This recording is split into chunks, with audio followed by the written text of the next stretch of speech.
बड़ी खबर पाली से आ रही है, जहां पर दामाद ने बुआ सास पर छिड़का पेट्रोल डालकर आग लगा दी।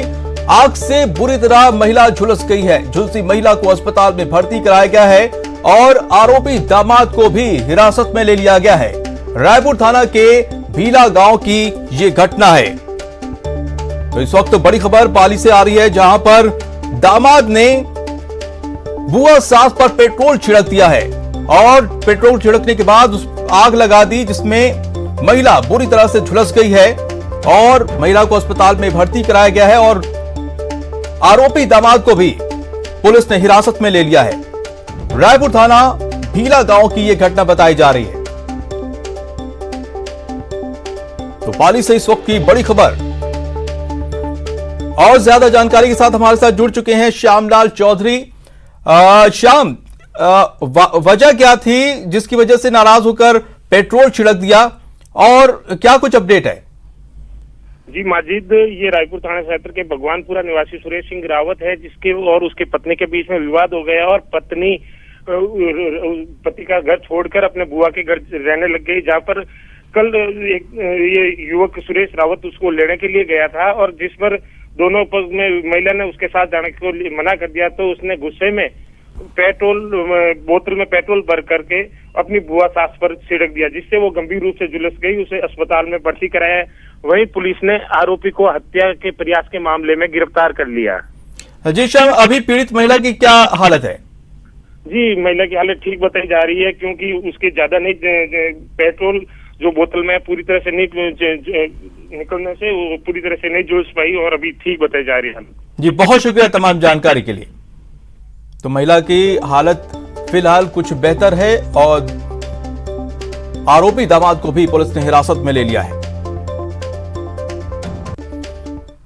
और करते अगली खबर का, जैसलमेर के लाठी से बड़ी खबर आ रही है। बोलेरो गाड़ी पलटने से हादसा हो गया है। हादसे में एक शख्स की मौत हो गई है, 2 शख्स गंभीर रूप से घायल हैं। तो इस वक्त की एक और बड़ी खबर दौसा से, जहां पर लालसोट जयपुर बाईपास पर सड़क हादसा हुआ है। पुलिया पर कार पलट गई और जिसकी वजह से कार चालक जो है माफ कीजिएगा जो है दौसा से इस वक्त बड़ी खबर। रफ्तार का कहर यहां पर देखने को मिला है जैसलमेर में।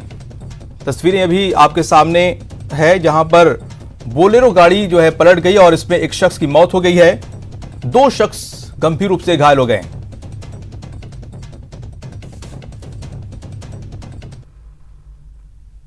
और चूरू से खबर है, जहां पर सुजानगढ़ से बड़ी खबर। ट्रेन की चपेट में एक युवती आ गई है। हादसे में युवती का हाथ कट गया है। युवती के सिर पर गंभीर चोट आई है। तो खबर चूरू के सुजानगढ़ से, जहां पर ट्रेन की चपेट में आने से युवती का हाथ कट गया है और उसके सिर में भी गंभीर चोट आई है।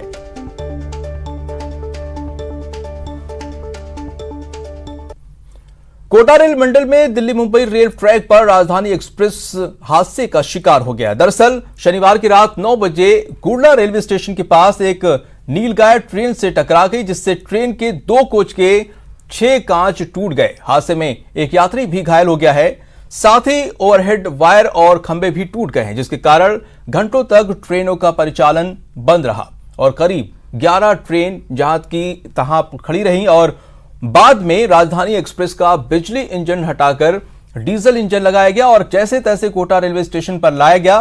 करीब 6.5 घंटे के बाद रात 3:30 बजे ट्रैक बहाल हुआ और ट्रेनों का संचालन शुरू हो पाया।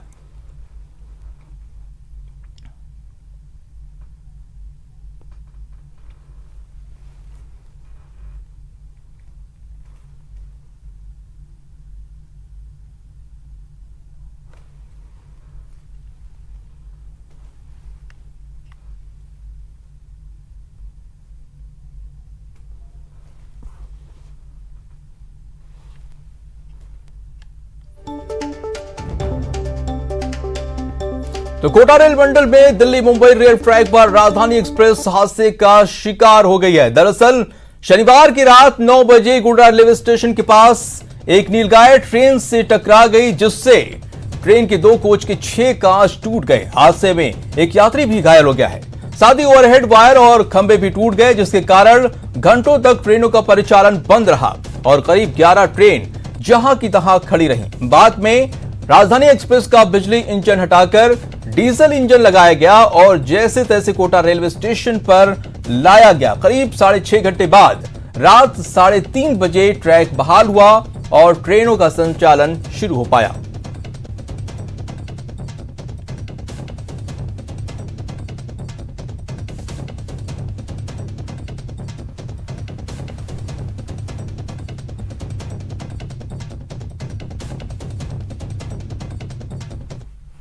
अब बात दबंगई की करते हैं। टोंक में तेज रफ्तार का कहर यहां पर देखने को मिला है, जहां पर कार सवार ने बाइक सवार को जोरदार टक्कर मार दी और इस हादसे में बाइक सवार घायल हो गया, सड़क पर गिर गया और उसके बाद बाइक भी उसकी क्षतिग्रस्त हो गई। जिसके बाद मौके पर पहुंचे ग्रामीणों ने जब कार सवार से घायल बाइक सवार युवक की इलाज और क्षतिपूर्ति की मांग की, तो कार सवार युवक और कार में बैठी उसकी महिला मित्र ने बाइक सवार से गाली गलौज करते हुए मारपीट पर उतारू हो गए। मामला यही नहीं थमा। जब स्थानीय लोगों ने कार सवार के करतूत का विरोध किया, तो कार सवार ने स्थानीय लोगों को भी धमकाकर चलते बने। मामला मालपुरा स्टेट हाईवे के अविका नगर टोल प्लाजा के पास का है। अलवर के बहरोड में पुलिस ने गांजा तस्कर सुरेश कुमार को रेफरल अस्पताल से गिरफ्तार किया है। थानाधिकारी विनोद सांखला ने बताया कि अस्पताल में भर्ती सुरेश कुमार को जयपुर रेफर करने के दौरान जब उसके बैग की जांच की गई, तो उसमें 2 किलो गांजा मिला।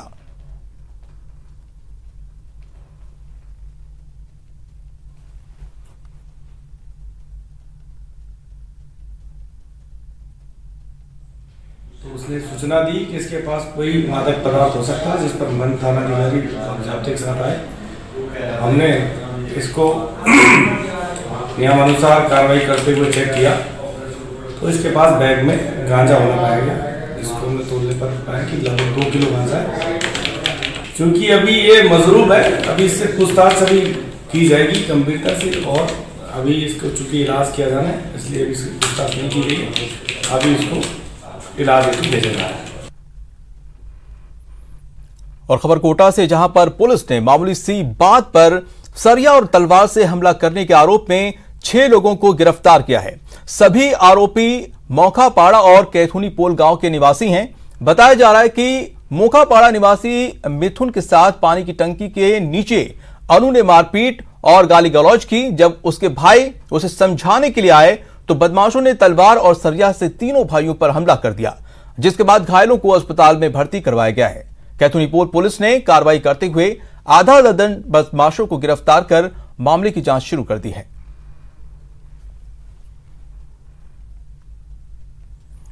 और इस खबर पर और ज्यादा जानकारी के लिए ओम प्रकाश हमारे साथ जुड़ चुके हैं। ओम प्रकाश, क्या है पूरी जानकारी, अपडेट क्या है?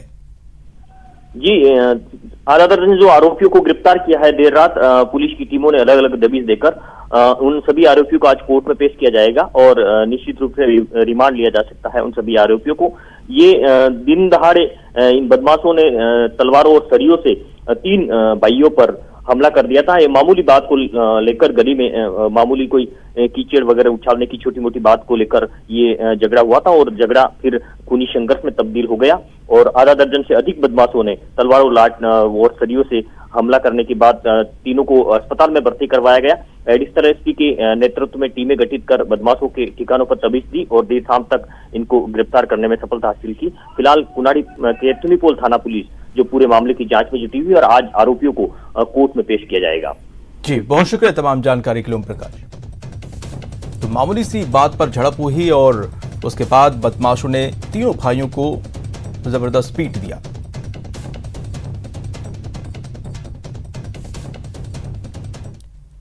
कोटा की सुकेतु पुलिस ने फर्जी दस्तावेज मामले में होली खूंट स्थित ई मित्र केंद्र के संचालक को गिरफ्तार कर लिया है।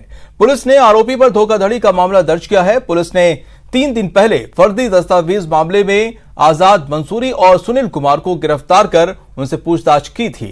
दोनों ने होली खूंट के ई मित्र केंद्र से फर्जी दस्तावेज तैयार करवाए थे। उसके बाद पुलिस ने कार्रवाई कर आरोपी को गिरफ्तार कर लिया है।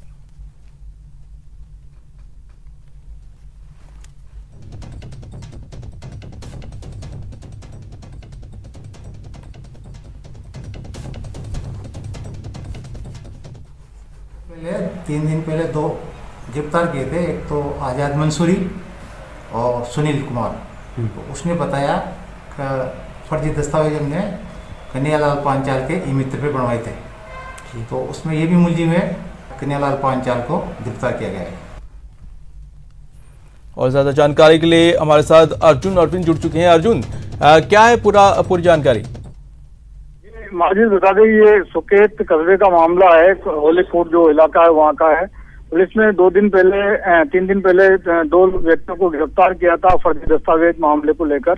और जब उससे पूछताछ हुई तो सामने आया कि जो सुकेत कस्बा है उसमें कन्हैयालाल नाम का व्यक्ति है जो ई मित्र केंद्र चलाता है। और ये सूत्रों से जो मालूम चला है उसमें ये सामने आई है बात के कई बड़े अधिकारियों की रबड़ मोहर इसने बना रखी है। और उसी के तहत ये जो प्रमाण पत्र होते हैं जो जरूरी दस्तावेज के रूप में काम में लिए जाते हैं, तो उनमें ये इस तरह से ये गोरखधंधा के रूप में इस तरह का एक काला कारनामा कर रहा था। और ये अब पुलिस के हत्थे चढ़ा है कन्हैयालाल और उससे गहन पूछताछ की जा रही है। इसमें कई डिपार्टमेंट कोई अधिकारी एनुअल तो नहीं है, उस चीज को भी लेकर पुलिस उस एंगल पे भी छानबीन कर रही है, क्योंकि बहुत जरूरी हो गया है कि कहीं जो दस्तावेज होते हैं, क्योंकि मामला ऐसे पकड़ में आया है माजिद ये कि जिस तरह से दस्तावेज लगाए गए डिपार्टमेंटों में कई तरह के, तो वो शिकायतें पुलिस को पहुंची है फर्जी दस्तावेज का एक जो काला कारनामा किया जा रहा है सुकेत क्षेत्र में।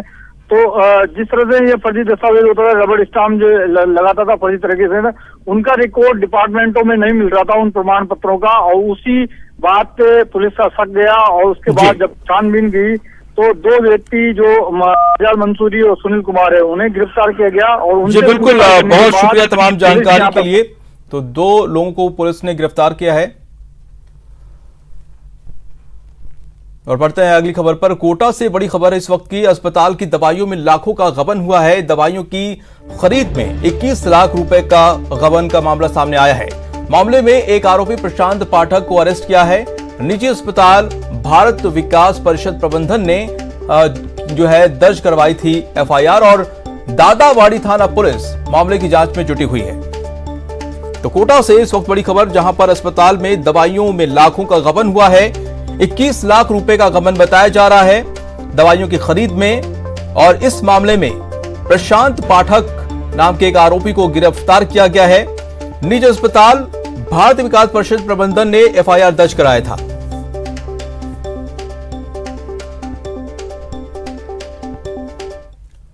आपके पास कोई लॉटरी लगने का फोन तो नहीं आता और लॉटरी की रकम देने में फोन करने वाला कई पेंच बताता है। अगर ऐसा कोई फोन आपके पास आए तो सावधान रहिएगा, क्योंकि सूबे के सबसे बड़े साइबर ठगी में खुलासा हो चुका है। साइबर ठगों ने लॉटरी की रकम से 10 गुना ज्यादा रकम एक बुजुर्ग से ठग लिया। ठगी की राशि है 1 करोड़ 20 लाख रुपए। एक बार फिर से सुन लीजिए 1 करोड़ 20 लाख की ठगी। धरा गया शातिर ठग गैंग। साइबर ठगी का सबसे बड़ा खुलासा। लॉटरी का लालच और सबसे बड़ा धोखा। बुजुर्ग से डकारे थे 1 करोड़ 20 लाख।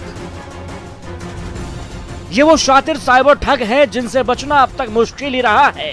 इसी गैंग ने एक बुजुर्ग से 1 करोड़ 20 लाख रुपए ठगे और तरीका ऐसा कि पुलिस भी हैरान रह गई। लॉटरी का लालच देकर लॉटरी की कुल रकम से 10 गुना ज्यादा रकम डकार गए, लेकिन साइबर ठगों की गलती उन पर भारी पड़ गई। इसमें अभी तक 4 लोग हमने पकड़े हैं, जिसमें जो एक अनुराग लाल है और एक उसका भाई है अनुग्रह। इन दोनों के अकाउंट में, अनुराग के अकाउंट में करीब 82 लाख के आसपास पैसे गए और उन्होंने अपने भाई के आगे ट्रांसफ़र किए। और एक जो इनको कुल मिला के जो इस पूरी ये जो गैंग है इसका जो भी मास्टरमाइंड है, तो इसमें 2 लोग और हैं जो इस अनुराग और अनुग्रह के संपर्क में थे और इनसे वो मतलब ये अनुराग और अनुग्रह जो है वो पैसा उनको आगे दे देते थे अपना परसेंटेज काट करके। जैसा वो बताते हैं कि 2.5%, वो बता रहे हैं 5%, तो इसी के बीच में इनका परसेंटेज होता था और वो पैसा उनको आकर के कैश में दे देते थे निकाल करके। जो बड़ा अमाउंट होता था तो एटीएम और उससे निकलता नहीं था। तो उसमें जो हैं एक तो अनुराग और अनुग्रह हैं और दूसरे एक भावना और अमित प्रताप सिंह हैं। ये दो लोग चार लोग। जयपुर साइबर पुलिस के लिए इस केस को सुलझाना इतना आसान भी नहीं था, लेकिन तकनीक के सहारे पुलिस साइबर ठगों तक पहुंच गई। पुलिस की माने तो 4 आरोपियों में से अनुराग और अनुग्रह दोनों सगे भाई हैं और उनके इस खेल में नोएडा की एक युवती भी शामिल थी। फिलहाल पुलिस सभी आरोपियों का क्रिमिनल रिकॉर्ड खंगाल रही है।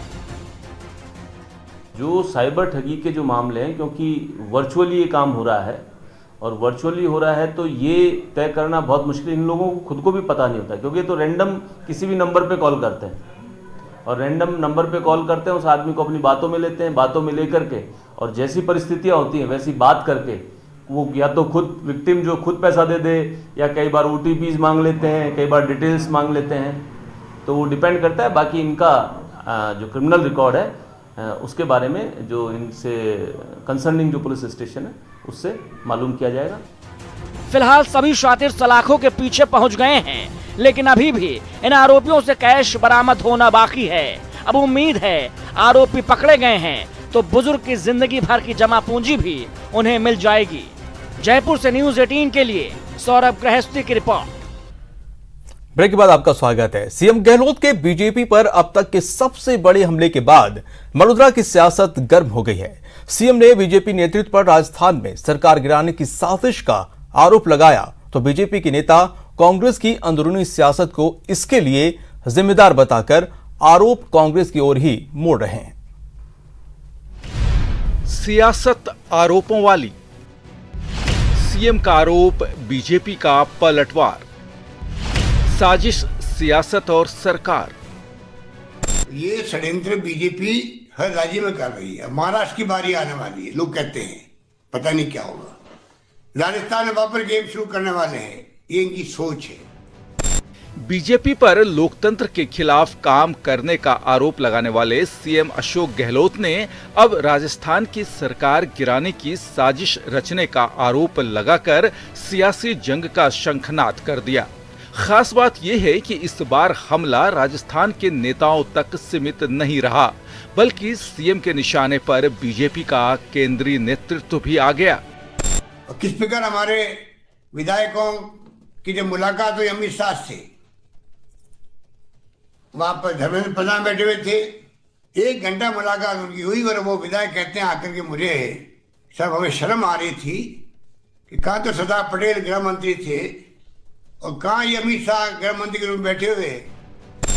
बात केंद्रीय नेतृत्व तक आई तो राजस्थान के बीजेपी के बड़े नेताओं ने कमान संभाली और सरकार की अस्थिरता की आशंका को कांग्रेस की अंदरूनी लड़ाई से जोड़ दिया।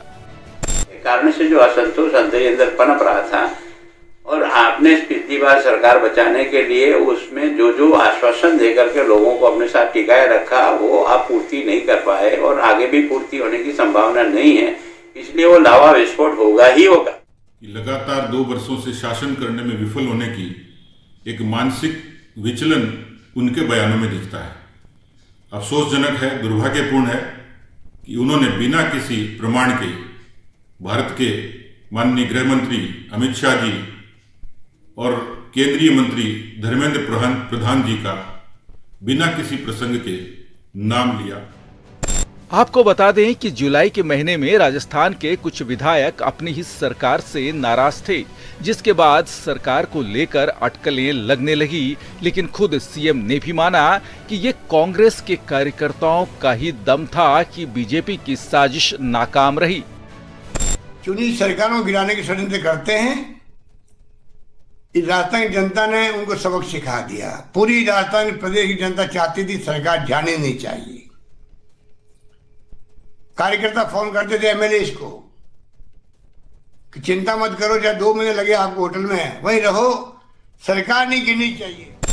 सियासत है तो आरोपों के दौर आएंगे और पलटवार भी होंगे, लेकिन लोकतंत्र की दुहाई देने वाले ही अगर इससे खिलवाड़ करेंगे तो व्यवस्था कायम कैसे रहेगी। सुधीर शर्मा के साथ ब्यूरो रिपोर्ट, न्यूज़ 18 राजस्थान। रुक करते अगली खबर का। सरकारी काम में सभी स्तरों पर पारदर्शिता लाने और जवाबदेही सुनिश्चित करने के लिए मुख्य सचिव निरंजन आर के निर्देश पर प्रशासनिक सुधार विभाग ने सभी विभागों के कर्मचारी अधिकारियों के लिए आदेश जारी किया है, जिसके मुताबिक कर्मचारी अधिकारियों को नियमित कामकाज के दौरान इधर उधर भेजी जाने वाली पत्रावलियों पर कार्मिकों के हस्ताक्षर के साथ उन्हें पदनाम, नाम और दिनांक भी लिखनी होगी। प्रशासनिक सुधार विभाग ने ये आदेश पूर्व के आदेशों के अतिक्रमण में जारी किए हैं।